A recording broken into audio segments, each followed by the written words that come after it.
Hi, this is Nils. Welcome to another installment of my Guitar Master program. I'm going to show you some lessons taken from my book, How to Make a Guitar Talk.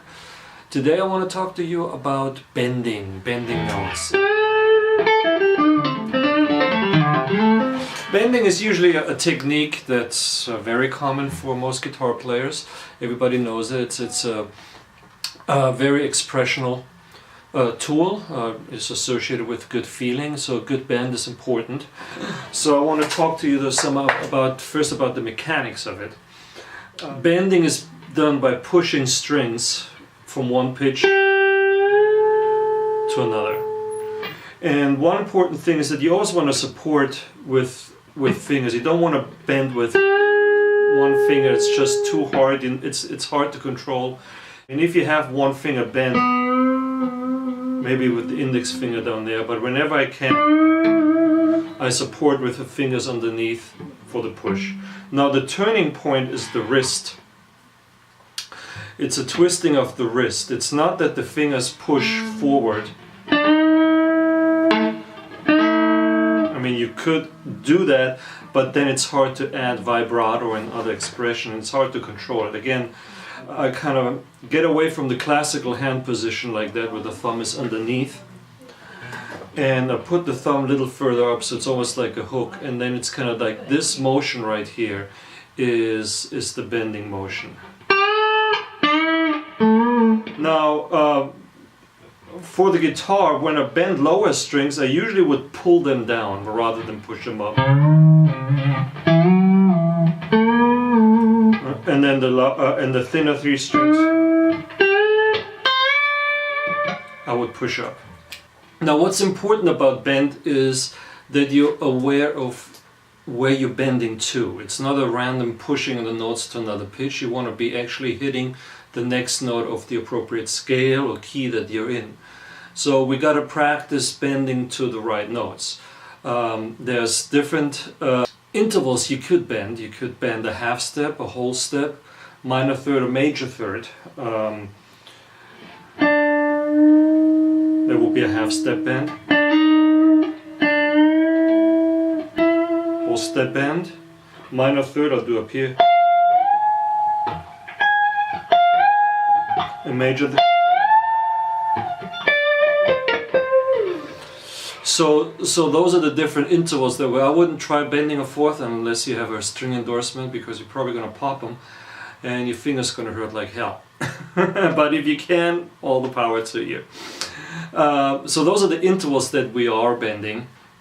And a couple exercises that I want to throw at you here that you can practice to get the bends right. One is I'm using like this little blues line, and now I'm going to do this with bends.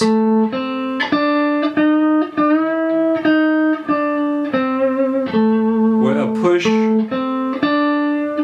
half step first, host, and then releasing back down to the half step, back down to the original note.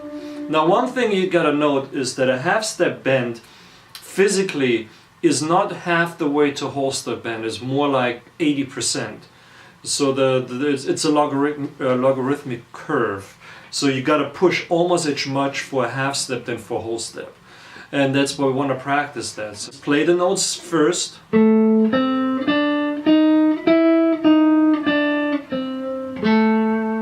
then do it to bend.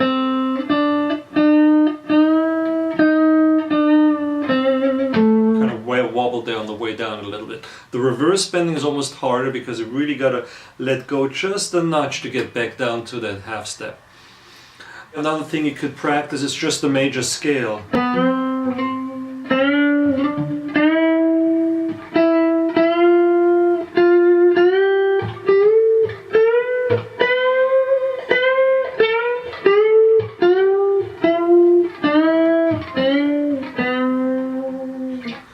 And what you could do, you can maybe record yourself first. If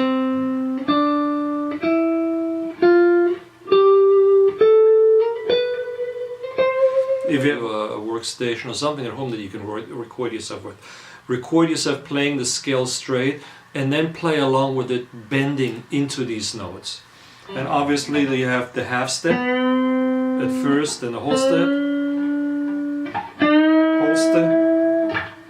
half step, whole step, whole step, whole step, and then half step. So you get the different bends. It's good to practice this also on different strings, because different strings have different tensions, and you just want to get a feel for your instrument. There's also a differentiate between a slow bend and a fast bend. Fast bend is basically when we hit right into that note. Jump right into it. A slow bend is more like a note that we hit where we kind of gradually get up to that right pitch. And I'm going to put up a graphic for that, demonstrating different kind of curves. But I'm trying to a really nice bend.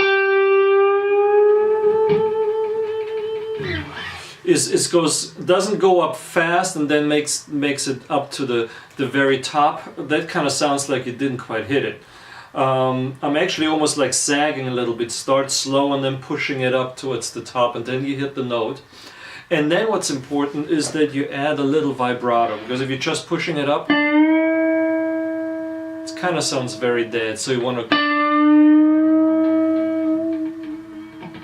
add a little life to that note, add a little vibrato. And the tricky part with bend note is it's easy to go flat on the vibrato.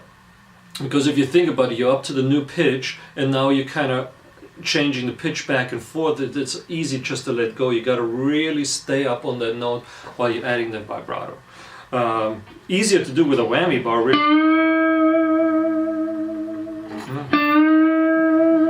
But you should practice that with the fingers just as well. All right.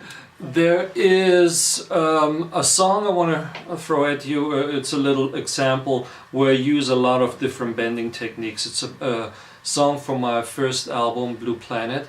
The track's called Berlin Romance. And I'm going to demonstrate different techniques where I bend minor third, where I bend a whole step up and let go a half step down, and all that kind of stuff. Let me just play that for you, and then we can talk about some of the techniques used in that song.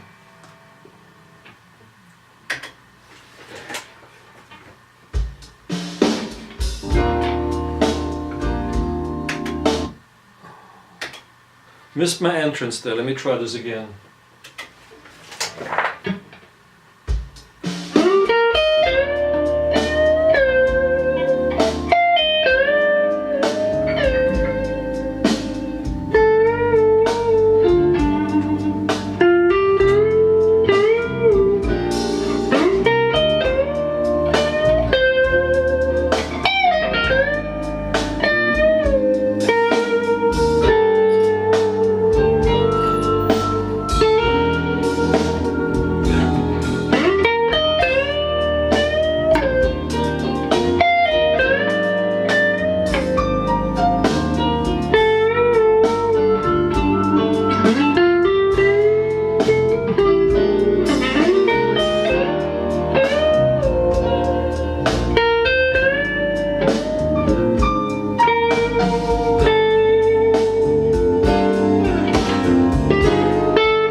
And so forth. So some of these bends here, most noteworthy, they have a, that's obviously a half step bend, whole step bend, and adding another half step to go to the minor third.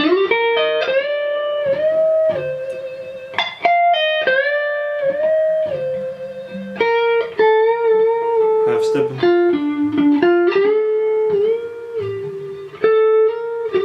Same thing, the whole step up to a minor third and back down to the original note. And then that's a half step bend.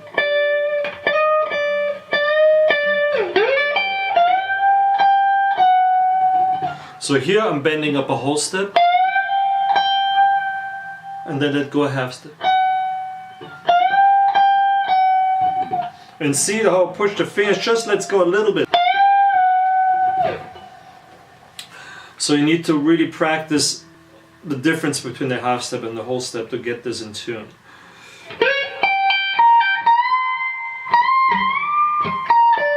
So these are the two whole steps, I'm just legato shifting up my hand.